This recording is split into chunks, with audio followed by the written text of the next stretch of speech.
Imagine picking your first ever horror book just because Joey Tribbiani mentions it casually in Friends, and then questioning your whole reading intelligence for the next 500 pages.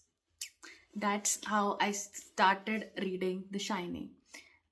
This is the book that most of the people call it one of the greatest horror books of all time. And honestly, I respect it more than I liked it. The story follows a family who is trapped in a massive hotel in winters.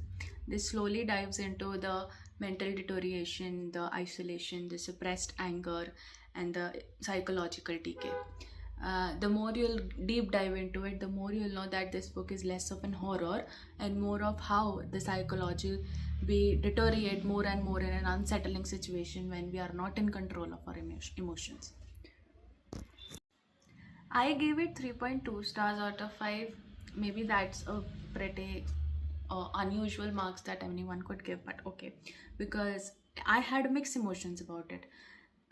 As a reader, intellectually, I understood this book.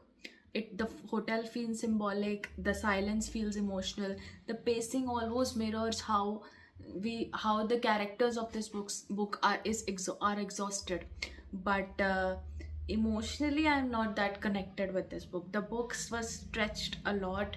The narrative became so internal and repetitive that instead of building tension, instead of building horror, I was just feeling like I was distant with the book.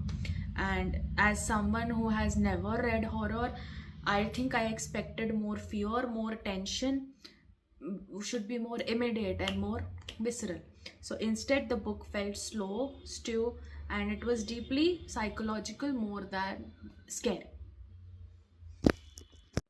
So that being said, the atmosphere is really undeniably powerful.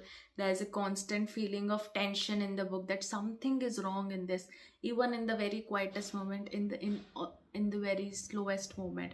And that lingering unease is probably the most powerful thing in this book.